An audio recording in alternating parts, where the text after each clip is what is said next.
Welcome, Corinne. Thank you guys for staying here with us.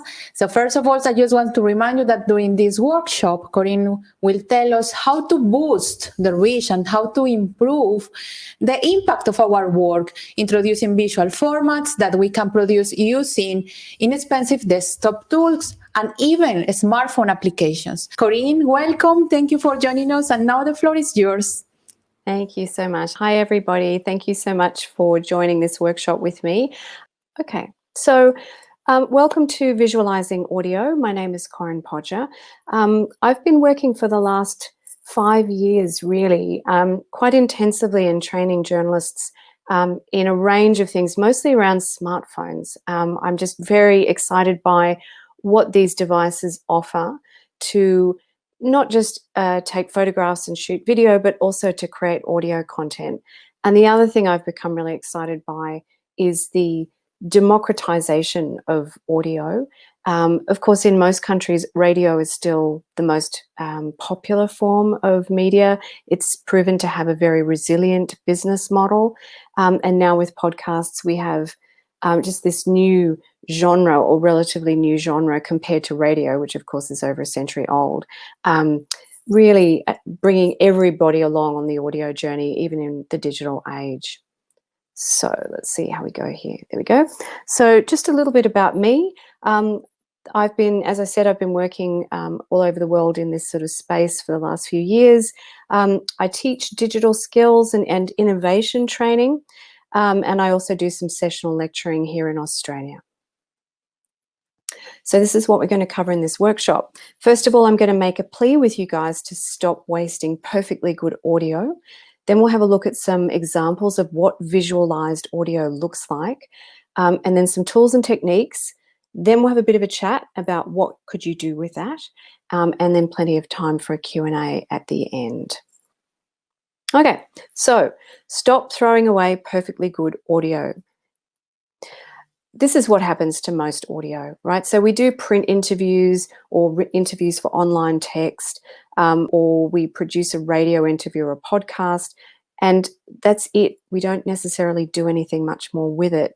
Similarly, in television, there's an audio track that's attached to every single piece of video, and a lot of it just winds up being broadcast once, and then it's done in poubelle, right? It's in the bin. And we also have archived content, so archived interviews, archived radio and podcast content, and archived video. We have to hang on to it for legal reasons, but there's nothing wrong with it, and often it just either sits on a shelf or in an external drive. So I want us to reduce, reuse, and recycle our audio. So thinking for print, beyond recording an interview for transcription, what else could you do with that audio? For radio and podcast content, you just need to add some footage or a few images to it, and suddenly you have a video. You have something that can go on YouTube, or something that can live as a social video, or indeed recut your content, add some visuals to it, and have a fresh story for online. TV, similarly, you can create audio and not just put that out as a podcast, but add additional images to it, and it can live again. We can also source audience user-generated content audio with something as simple as WhatsApp. And of course, we have our archives. So we have this wonderful resource that we don't have to throw away. To do this means thinking file rather than format.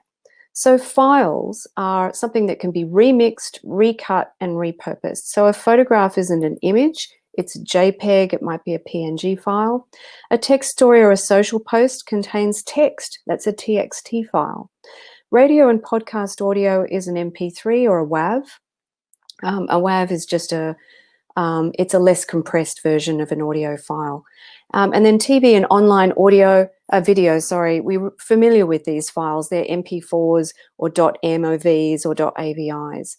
So if you think about this almost as like file format math, right? A WAV plus a JPEG or an MP4 equals a fresh MP4. So your WAV might be a podcast, or it might be interview audio, or it might be TV audio. And if you combine that with something visual, you get something fresh, and we get to reuse and get more mileage and impact from our audio content. So what does visualized audio look like? Well, first of all, it can look like, if you take an audio and an image and a text file, something like BBC Sounds or Guardian long reads. So The Guardian has begun, for example, getting journalists to read their own stories. If we just take a look at these two files, so here is an example of an image plus some text plus an audio file. And suddenly you have an online visual that someone can consume BBC programming. Or similarly, The Guardian. So here we have a journalist who's reading his own story, and I've loved Guardian long reads for a long time, and I've just recently seen these beautiful audio long reads. We heard yesterday from Zetland that they've spent some time and energy training journalists in how they speak their pieces, right? How do they read aloud? And it can take a bit of practice, but then you get this beautiful sound that's written by the actual author. Then we have audiograms. So audiograms are where you have a little moving waveform on top of an image, and that becomes a video. So it's audio plus an image plus text plus a sound wave. And that can be done with interview audio. It can be done with pretty much anything, actually. So have a look at Headliner, which is one of the most popular tools for doing this. So here we have an interview with Jennifer Aniston. Okay. Each of these videos here, when they play, the waveform will animate, and it just gives something that's a little bit more visual to look at on a social post like Instagram or Twitter or Facebook than just an image. So it's something a little bit more exciting to look at.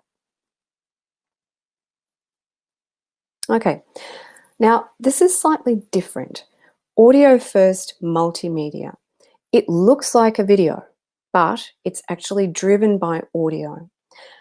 Two examples that I love. One is by an organization called The Dodo. So they produce these incredibly viral videos about animals. So we all love puppies and kittens and things. So they've really made a lot of viral mileage out of stories about animals. And one of them is this beautiful story. So if you just, when you go into the Google Doc that I've shared with you, it's this one. It's about a woman who found a bee in her back garden, and then when she had a look, she realized that it had no wings. So she did an audio interview telling the story about this bee, and she had shot some photographs and some footage on her phone, but she hadn't put together this story. The people at the Dodo assembled this story using the audio interview and the footage that she had shot herself and the photos that she had shot herself. So they made something new. The other example here, it's a little bit more like a video, but it's still audio driven. So Sean McCormack, who's a journalist at RTE in Ireland, and I have probably massacred his first name, but he's a brilliant mobile journalist and radio journalist working for RTE. So he's just put something on his Instagram, which is an interview with a photographer. And the audio of the interview is what drives the piece. So there's no input at all from the journalist. It's just the voice of this photographer overlaid with footage of him at his work while he's taking photographs in sort of wildlife area of Ireland. So I just would encourage you to maybe watch these two things and rethink, how are they audio first, even though they are video?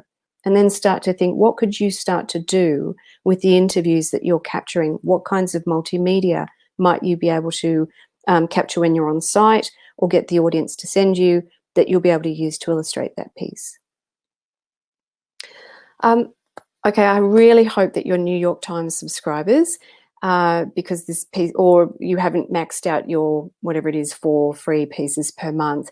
This is such a wonderful story. So in this city in Italy, this beautiful effort was underway to try and preserve the sound of Stradivarius violins. So the violins are 400 years old and they won't last forever.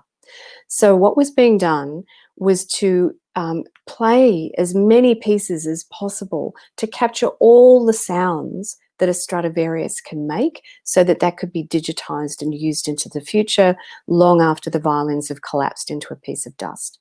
And midway down, I'm goosebumping because I love great audio. Midway down the text story is this little media player which is a little excerpt of what it sounds like when you hear a Stradivarius. And this text story was really about how everyone in the city had to keep it down while they were making these recordings, so that, you know, you didn't hear sort of cars beeping and so on. So it's a really beautiful story. But it's what's called inline audio. So somewhere in the line of your story will be this little MP3 player. Then we have live audio. So live audio is really, I think, quite underutilized. Periscope is a platform that allows you to do live audio straight into Twitter. Facebook announced live audio a few years ago, I think it was 2016, and it was available for ages on both iOS and Android, so both iPhones and Android phones. It vanished at some point from iPhones. I haven't checked recently. It may still be available on Androids to do a Facebook live audio, but you can do this from Twitter. And so it might be useful for doing breaking a story where you can't film at all, or where it's dangerous even to just film with your phone. To share a great interview live, to just have a spare phone putting the audio out live, for example. And also recently, Twitter has introduced the ability to issue just audio tweets. I don't think we've seen enough experimentation with that to know what we might use it for, but it's something that's new in the space of audio. So just having a bit of a play around with that. Okay, so some tools and techniques. First of all, audio recording. I am a bit of a fan when it comes to audio recording on a phone of using an app that's dedicated to that purpose. There are other apps around. I guess the lifelong public broadcaster in me doesn't want to endorse a particular brand. That being said, Voice Record Pro is a free app. It works on iOS and Android phones. And it gives you control over a few things, including the level, in other words, the level at which the device records the audio, which is subtly different to the volume at which it plays. But you get a bit of control over that. And you can also control the format. So you can choose to record in WAV, which is also known as lossless or CD quality. So MP3 is a compressed file. That's why you can fit more MP3s on your phone. But it's ideal to record in WAV. That way you're recording in really high quality. And in the Google document that I've shared with you guys in the chat, there's a link to a user guide there. So you can just have a play around with that. Oh, the other thing that's really great about Voice Record Pro, if you plug a stereo microphone into your phone, it will recognize it and record in stereo. Couple of things about microphone technique. So on most smartphones, the microphone is actually not at the top of the phone. Getting a lot of notifications. It's usually at the bottom. So on this graphic here in this slide, you'll see that the microphone is circled. Sometimes it's next to the speaker. The main microphone is at the bottom because that's where your mouth goes when you're making phone calls. So it's worth Googling your phone and looking for what's called the specs, the specifications of your phone, to find out where the microphones are. But usually the main one is at the bottom. Now, when you're recording yourself or someone else on their phone, or you're giving instructions to them to record themselves, if you're asking for audio from the audience, just ask them to hold it around 5 inches away from their face. So when it's not karaoke, we're not here, but it's also we don't want it too far away because the microphone will start to pick up the ambient sound of the room. If you have a very soft voice, you might need to hold it a little bit closer, but not so close that it's picking up the breath so that it's going, you'll get that distortion, right? So this graphic on the bottom is actually a really classic way in audio training to explain how far away. So if you put your thumb on your bottom lip, you can do this with me, and then just stretch your little finger out, and that's how far away the microphone should be. It's also roughly the same distance as if you hold two fists together like that. It's about that distance. And that's going to give you good quality audio even if you're just using the phone. In other words, you're not plugging in an external microphone of any sort. You do have some options when it comes to smartphones. So you can use a clip microphone, so something that will clip onto your jacket, similarly to a TV microphone, except it goes into a phone. So you can see the jack on that phone has the 3 little black bars on it. That way we know that it's suitable for a smartphone. The newer phones, obviously, you'll need to attach a dongle to attach that to, an iPhone. You would need what's called a 3.5 millimeter to Lightning adapter, and for an Android phone, a 3.5 millimeter to a USB-C adapter. But generally speaking, the 2 brands that I've mentioned there, which are Rode SmartLav and the Boya BY-M1, those are both simple clip microphones that will work with those adapters on most phones. I say most phones. The flagship Android phones, generally, you'll be fine. If it's a completely random older phone, perhaps one of the very inexpensive Android phones that we've seen in some parts of the world, can't guarantee it. But you know what? Give it a try. There are also dual microphones. So 2 clip microphones going into a single point and then going into your phone. 2 examples of that is the Boya BY-M1DM,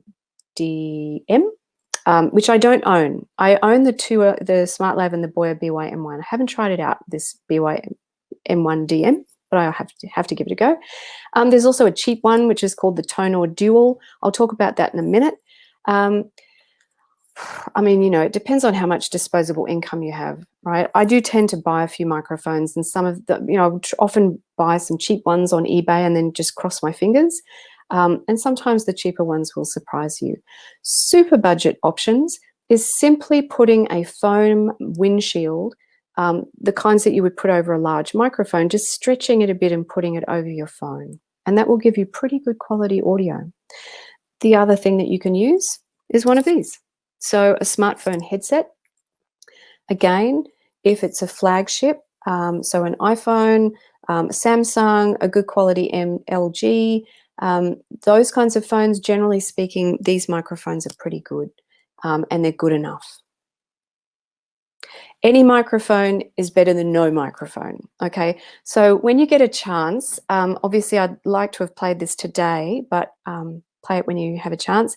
The link at the top is, I adore Maggie Beer. So Maggie Beer is a very well-known Australian cook. She has a very popular television program. She's been doing a series during lockdown. And what I found quite interesting is that the setup is great, but there's no external microphone. So just have a listen to that, just so you can hear the difference.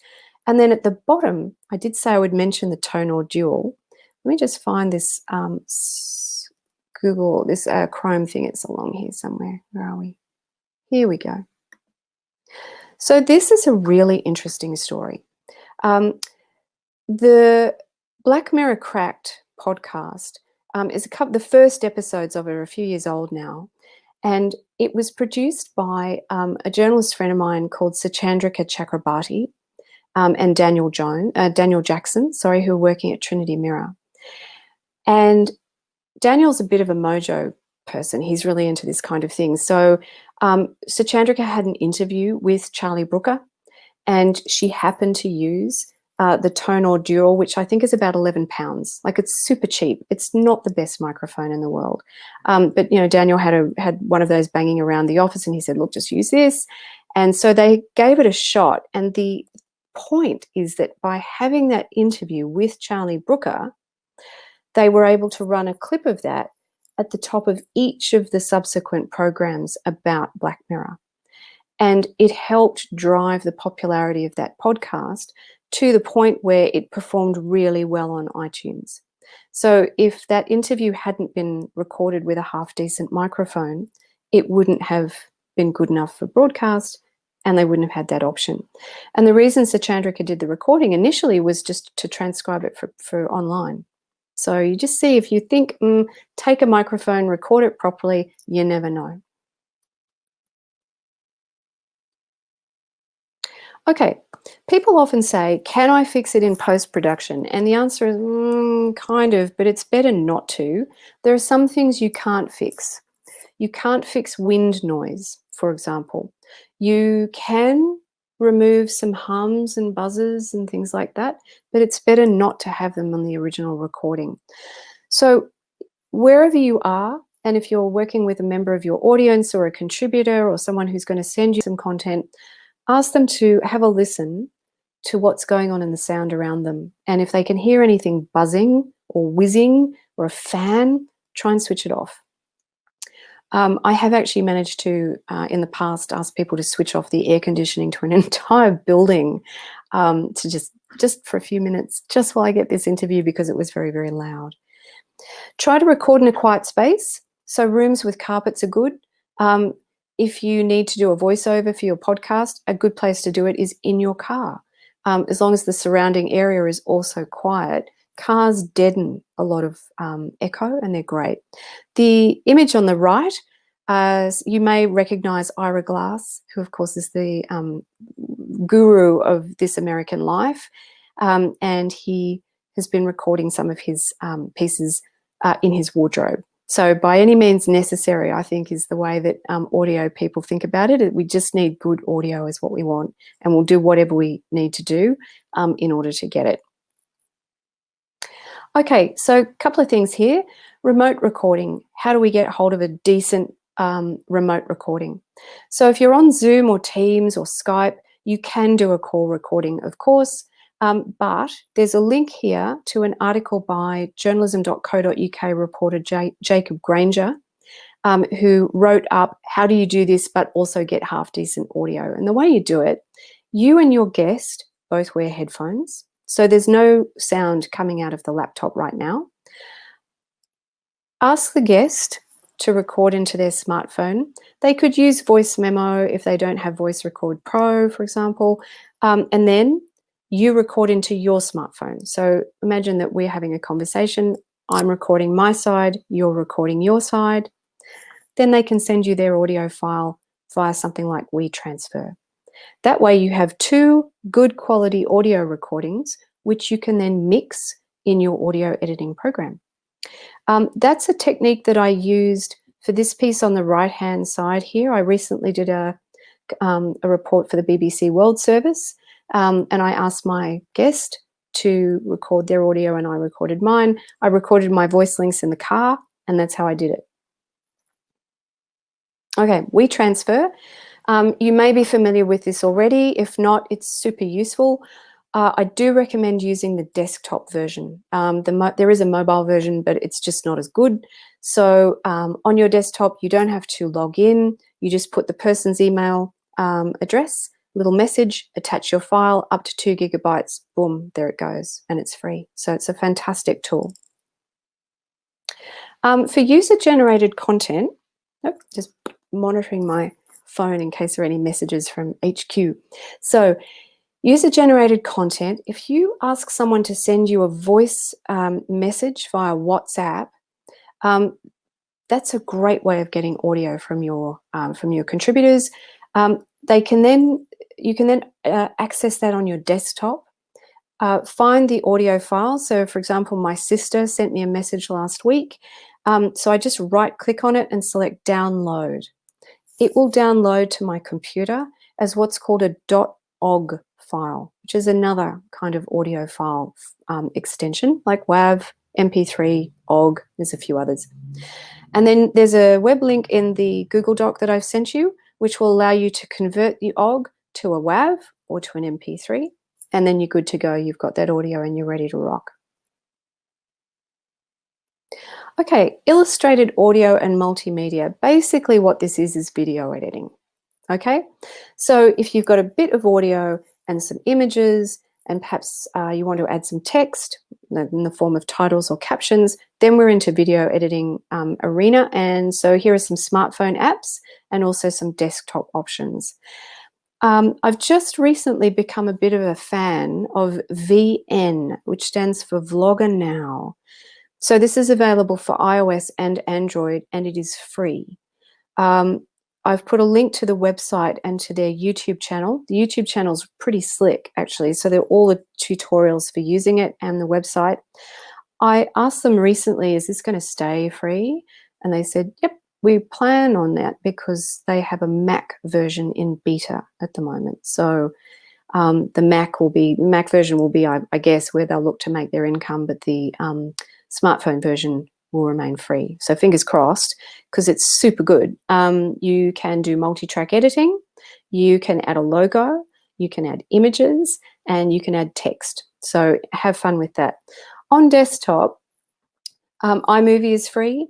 I've played around a bit. If you want a cheap video editor, I've played around a bit with Filmora Wondershare, which has a lifetime license for $70. It's not too bad if you think the next sort of level up is a pro video editing app like Final Cut Pro or Adobe Premiere. So you have a few options. And look, those are not the only options. If you Google free video editing software, there's lots these days. It's just become very common. Headliner, I think, is working on a video editing interface, and similarly Canva. So canva.com has something that you can use. So this really, I mean, you know, we should all just be playing with video editing because it's so cheap these days. Okay, Audiograms. I did mention Headliner earlier. So in your Google Doc, there's a link there to the main page and also to their tutorial section. So they have a great learning space there. You can put audiograms together. They also have a video transcribing service there, and then some podcast auto videos, sorry. So you put in your podcast link to your podcast, and then it'll allow you to select a section of that. It will transcribe that so it comes up as text, animated text, I should say, and then you have an automatic video. So it's a bit clever. Headliner is not free. I'm trying to remember how much it is. I think it's about $20 a month. So, you know, I think when we're in this sort of space, there are some things that are free and some things that are not, and one makes a decision, a business decision at a certain point. Is this something that I want to invest in? Okay, audio editing apps and software. We're getting through this. How are we doing for time? Yep, fine. Audacity is free. So Audacity is the image on the top right there. So it's a sort of pretty, you know, workhorse type of interface, very grey, but it works fine. It's been around since about 2001, I think. Great thing about that is because it's free and it's been around forever, there are heaps and heaps of free guides available online. It is also open source. So there's an excellent manual and lots of shorter manuals as well. So you should be able to teach yourself to use Audacity in about an hour. Hindenburg is another option. PC and Mac versions available, and it's about $100. Adobe Audition, it's either expensive if you pay for it outright or free if you have access to a Creative Cloud suite through your business. So it's kind of up to you. I did want to mention Ferrite. Ferrite is a iOS-only multi-track audio editing app. It works on both iPhones and iPads. You might want an iPad just because it's a bit fiddly trying to do fine editing on a small phone. But I did want to mention that because it does give you quite a good amount of functionality for free. And then after that, it's, I can't remember if it's a subscription or a one-off cost, but it's not terribly expensive. Okay, we're getting towards the end and then we'll go into Q&A. Audio transcriptions. So turning audio into text. YouTube offers auto captioning for free. So you put your video in there, it'll churn out a transcript, and of course the transcript you know, will work whether it's an audio file with just an image over the top of it or not. Then there's Otter. I hope most of you have heard of Otter by now. Otter is a cloud-based system. It's not free anymore. It's about $8 a month. $8 a month will buy you 100 hours of audio transcription, which is about $25 a week, 25 hours a week for $2.50, $2.70 US. I remember when I was working as a radio journalist, transcription is what gave me RSI. So I'm so pleased that the new generation of journalists has access to AI tools. I heard today that Premiere Pro has an auto captioning service in beta. So it will auto caption video in English at least. So just have a look at that link there because that's brand new. That was just announced today. So why would we do this? Radio, podcasts, and TV people can reuse audio as text. And for online and print people, you can save yourself time. I'm often asked, how accurate is auto transcription if someone is speaking with an accent? So English, but in an accent. So a couple of weeks ago, I had to interview a friend who has a strong Southern Indian accent. He's from Chennai. The audio was recorded on my phone, but played into my computer via the laptop speakers. So it was pretty bad, actually. Even so, the graphic at the bottom shows you what Otter heard. And the point about it is that that little blue "and" there, if you click on an Otter transcription, it'll play it for you, and you can correct it directly into the text. Now, it's not great, but there's enough there that I can remember which sections of that interview I want to fix. And then I can just ignore the rest and copy paste that into my online story. So it's still a time saver, even though it's not great at 100% accuracy. Okay, so let's turn this around. So text to speech. So we had speech to text. Now we have text to speech. Again, this is one of those moments where I really would have liked to have played you out an audio file. Robot speech readers have been around for a long time. So I used to have an app on my computer which was called Says Me, and it would just read you what was on a screen. And it sounded very robotic. We are moving into an era where voice, text to speech sounds a lot more like a person. It still sounds like a robot though, but it gets better every year. It's better if you've got human readers, obviously. And there's a really lovely emotional connection that's built, I think, if a journalist reads their own story. But use cases might include where you want to connect with multiple languages. So let's say you want to put out an audio version of your story, but you don't speak that language, or you don't have anyone who can read that language.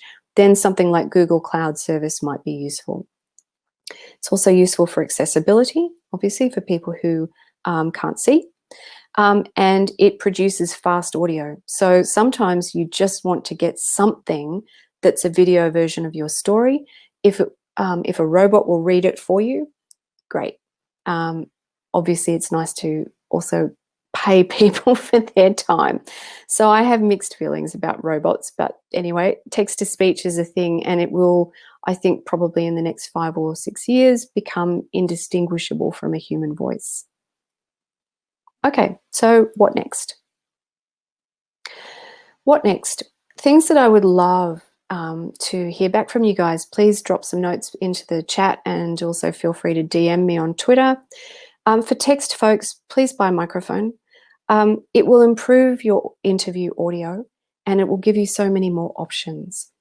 If you start to think about structuring some of your interviews as conversations, then they automatically become podcastable. Audio editing isn't rocket science. I recently taught my 8-year-old nephew how to edit in Audacity because he's a podcast fiend. He loves it. So he came up to me and he said, "Can you teach me to make a podcast, Auntie Corinne?" And I thought, yeah, I can teach you. It's not hard. So it's not difficult, and Audacity is free. Visual apps and software like VN are free, so you can have a go and begin making visual audio. Obviously, we're all being asked to do more with less, more work, less time, less money, etc. But it's worth having a go, even if it's something that you just do on the weekend to perfect some skills. For radio podcast journos, if you can begin to learn the visual apps and software, then you can make visual audio, as simple as a headliner, for example. And you can transcribe for online using something like Otter. And for TV folks, all that delicious audio at the bottom of every video track could be living again, reused and recycled in a fresh visual. Okay, so that's me. So that's my contact information at the bottom there. Okay, and I'm just going to jump out of this and stop sharing. And go Thank back you to very the main much, Corinne, screen. for this amazing There you are. presentation and also for the list. Yeah, I'm here. Corinne, thank you very much. It was pretty amazing, very useful. And also, thank you for the list of resources because we know that it's important to have a place where you can check what were the links, the applications, the tips that our speakers share with you. So thank you very much for that. Corinne, we have a couple of questions, very interesting questions that I'm going to share with you now. So the first one is from Witse Belinga, and he's asking, what do you think of the latest update in Google Recorder where you can export your recording as a video with the waveform and transcription? Would that kind of content work online, in your opinion? Hey, Vitsa. I know Vitsa very well. Vitsa is a wonderful mobile journalist working in the Netherlands at Omroep. I'm going to massacre this, Vitsa, please forgive me. Omroep Friesland. I think, look, the answer to those sorts of questions is it depends on whether your media outlet has a specific house style. So it's worth having a go at something like Google Recorder, run off a copy of that video, and then just see, is this sufficiently aligned with our, our branding to work for us or not? I think it's also worth, having a think, is it possible to bring into whichever application you're using, things like your logo, but also potentially branded fonts. So I don't know if anyone who's ever been to London, for example, will have seen the London Underground has a particular style of font, text style, which is only theirs. And so, just check to see if you can bring a branded font in. I was having a mess around with VN about this, and it did look like you could bring a branded font in. Haven't looked properly yet, but that's my answer to that question. Thank you, Corinne. And then we have another question from Joaquin Fernandez. Hello, what difference do illustrated audio, audiogram, and the line audio have in the way the reader, listener engage with the story between each other? Okay. If I understand your question properly, Joaquin, you're asking about does the audience engage with this content in different ways? So let's think about illustrated audio, first of all. So illustrated audio can be as simple as a static image over a piece of audio. The longer it is, of course, the less visually engaging that is. And so we do know that if you add animated captions to a video, that gives the eye something to look at. People have looked at this and found that they are more engaging, which is one of the reasons why you see burned-in captions on videos. For audiograms, similarly, it just gives you something to look at. You would be able to see at your back end what your site visitors are engaging with and seeing if they're clicking on that content. Anna, could you just repeat the last bit of that question? Yeah, of course. Engaging with, yes. That's okay. I've got it. Excellent.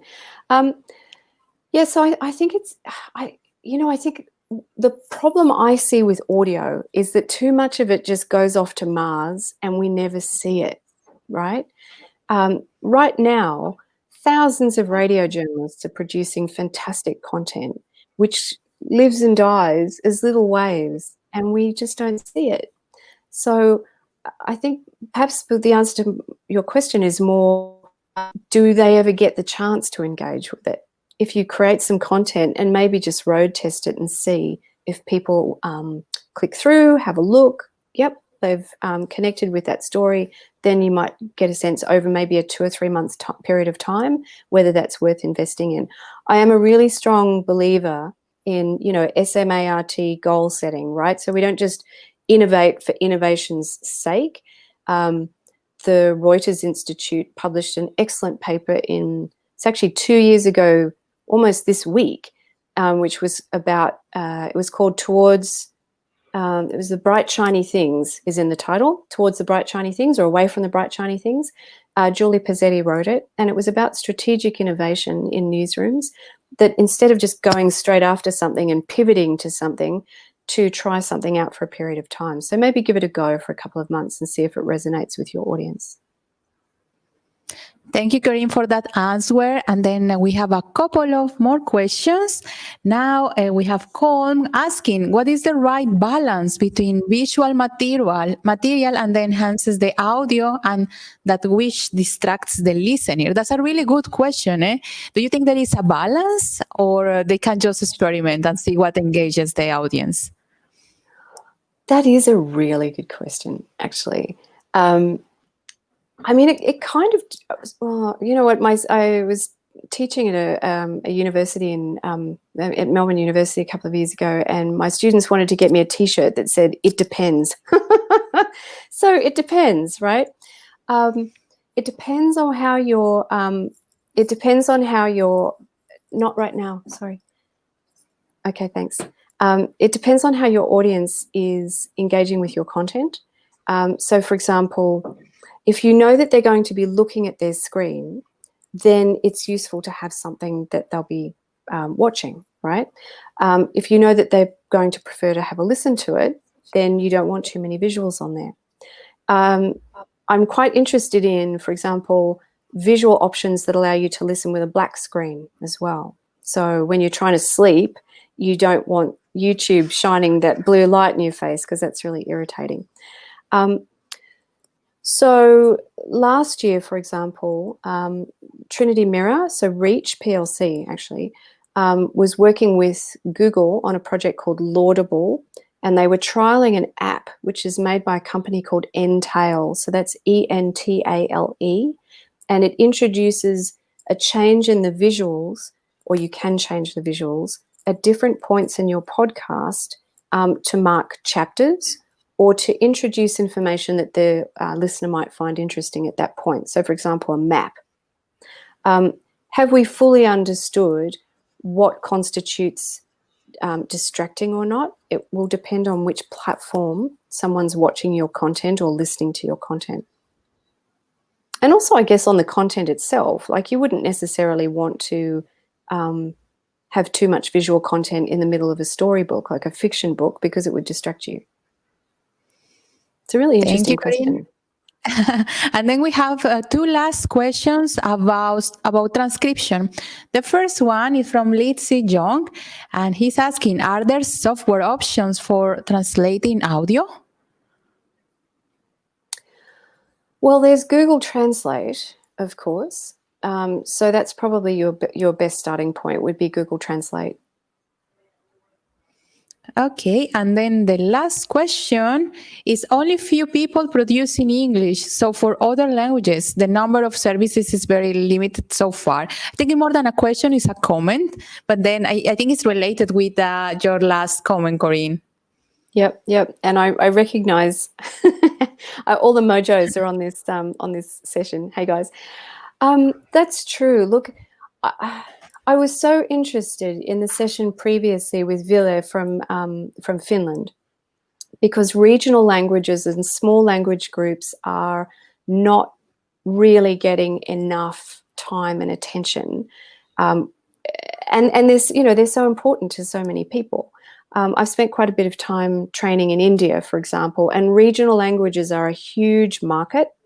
I think if anyone can crack the the translation AI, that will be super exciting. I mean, one of the things that I'm curious about, for example, and I'm going to follow up with Ville afterwards on LinkedIn, is, does the back end of that technology, is it language specific or not? Because if it's not language specific, if it's just a way of mapping voices and mapping dialects, that's potentially universally applicable. That's very exciting. So, yeah, I don't know. I mean, I think about where we are now and where we were even just 3 or 4 years ago when it comes to things like smartphone cameras and microphones and speech recognition and the ability to transcribe. I think this is moving so fast. I wish, for folks that don't speak English or need to work in need to work with accents, but also need to work in English and non-English languages, I wish it would move a bit faster. Thank you, Corinne. Thank you for your answers. I would like to thank you also for all the participants and your comments and questions. It was a very interesting workshop. We learned how to introduce different formats to take the most of our audio products, also to improve how to improve the quality of our products, and different tips, resources, and apps that we can use. And some of them are not really expensive. So why not to try? Why not to try to introduce these new strategies to improve the quality and the impact of our audio products? So thank you very much for joining us today.